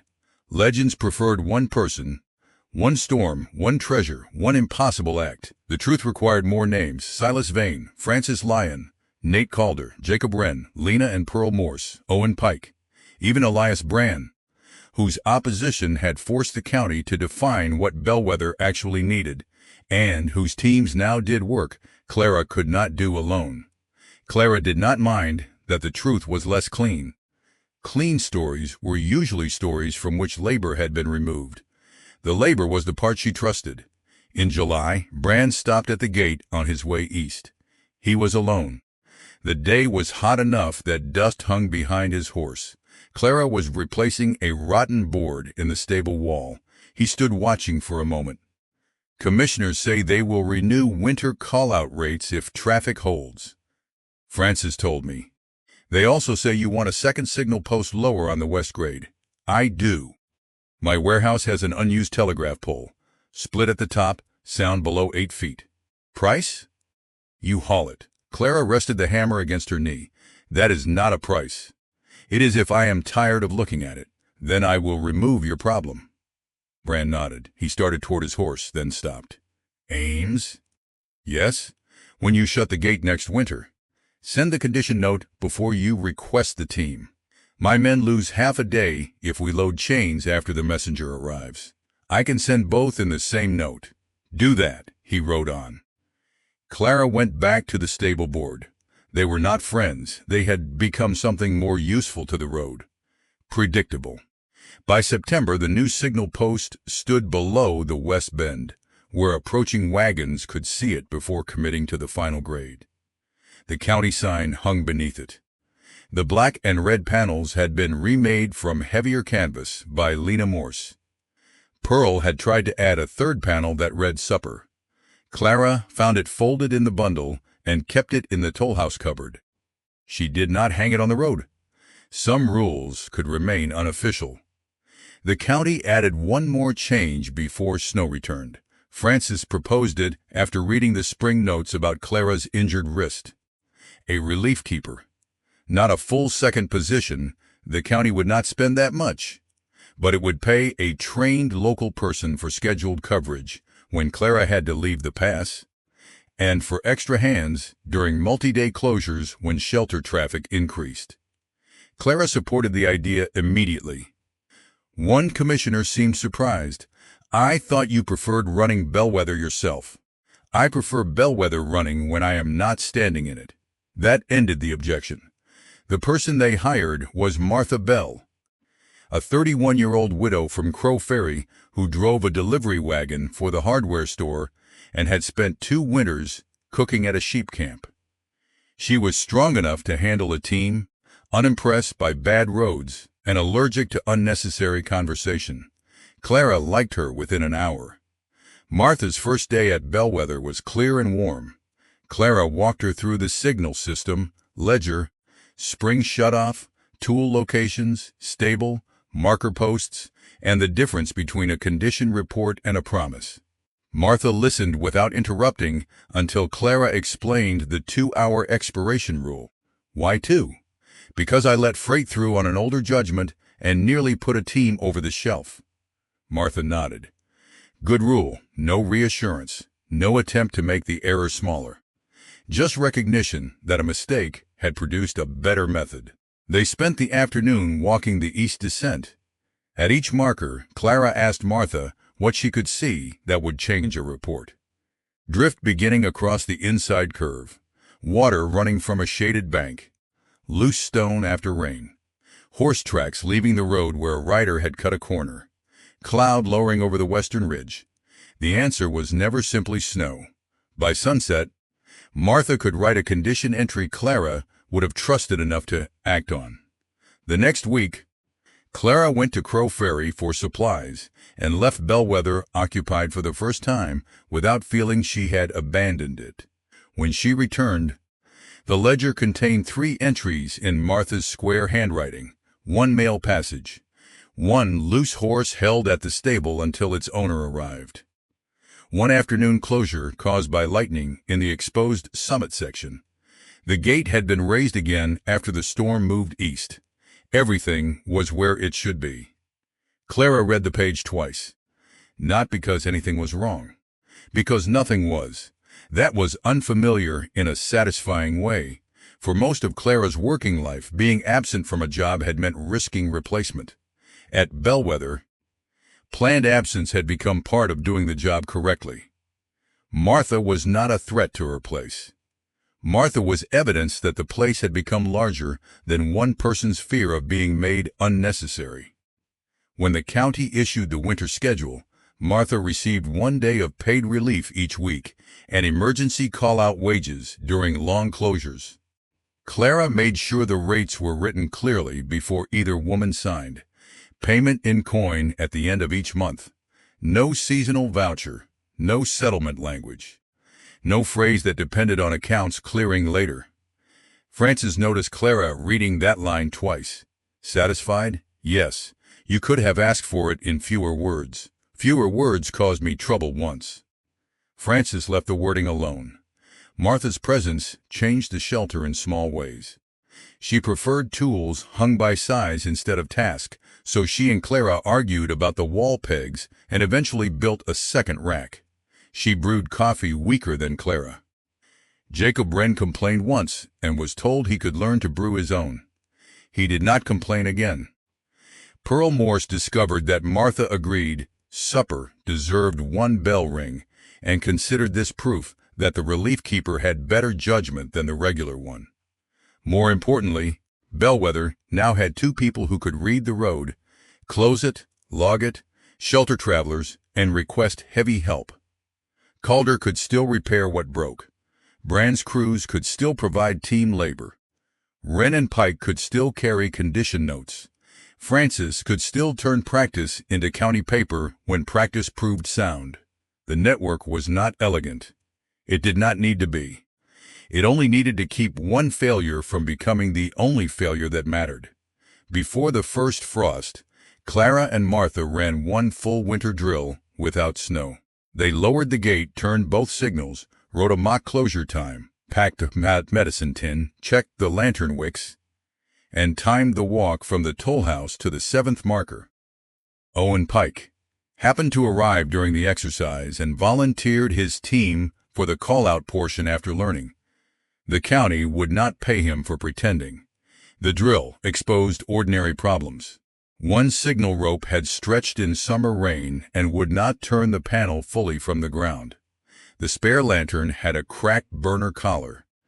2 blankets stored too close to the spring wall smelled of damp. A shovel handle had loosened inside its socket. The west condition sign could be read from a wagon only after the driver had already passed the widest turning place. None of those faults looked dramatic enough to justify a story.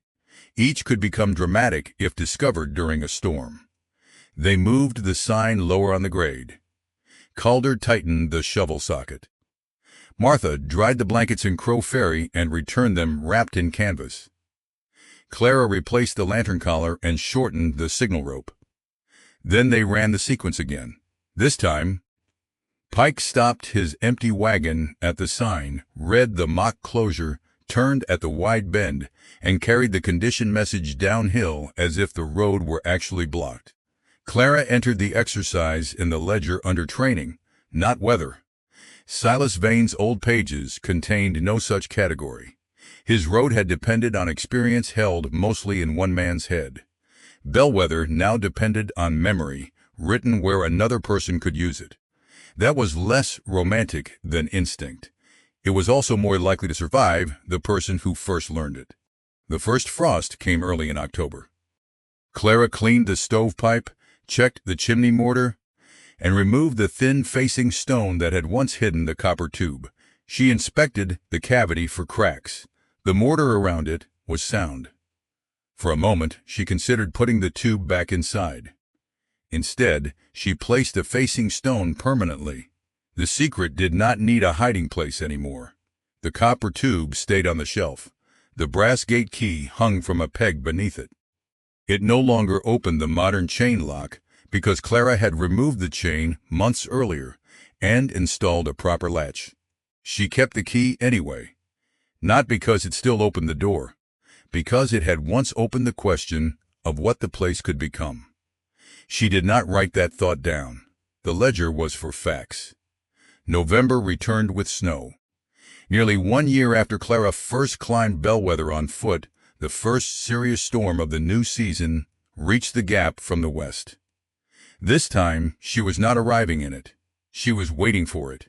The firewood was stacked under cover. The spring box was insulated. The stable held feed. There were 6 blankets, 2 cots, spare harness leather, a medicine tin, coffee, beans, flour, salt, lamp oil, and a shelf of emergency provisions purchased partly by the county and partly from Silas Vane's still separate fund.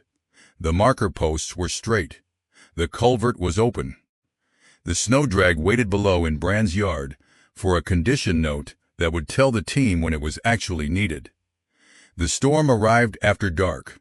Wind covered the road in moving white. Clara inspected the west approach while there was still enough light to see the second marker. By the time she returned, the third had vanished. She lowered the gate. She turned the signal to red. She wrote the time in the ledger. Then she hung the blue glass lantern beneath the bell. Its light looked small against the storm. Small was not the same as weak.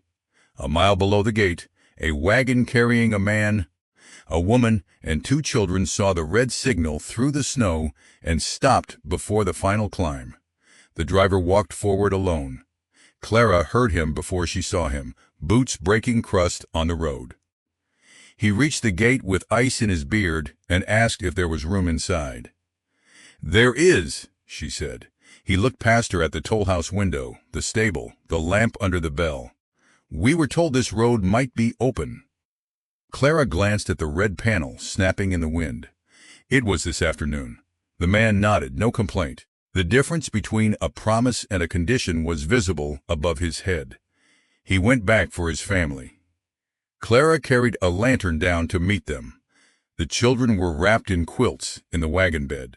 Their mother climbed down stiffly, one hand gripping the sideboard, the other holding a small carpet bag. They had food enough for themselves.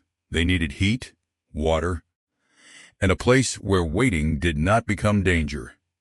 Bellwether had those things. Inside, the children sat near the stove while their wet mittens steamed on the hearthstone. Clara put coffee on for the adults and warmed milk for the younger child from a jar the family had brought. The father offered to pay. Clara told him the shelter was covered. He insisted on leaving 50 cents for coffee and feed. She took it and entered it in the road fund. Later, after everyone had settled, the older child noticed the iron bell rope hanging beside the door. "What happens if I pull that?" Clara looked toward the window. Snow moved sideways through the blue lantern light. "People down the road know someone is here." The child thought about that. Do they come? If they need to. What if we need them? Clara looked at the stove. The blankets, the red signal, the ledger open on the table, and the storm held outside by walls that had once been left to rot because no company account could justify them. "Then we ring until they do." The child reached for the rope, then looked to Clara for permission. Clara nodded. The bell struck once. Its low iron note moved out over Bellwether Gap, through the snow, down the marked road, carrying farther than the blue light could reach.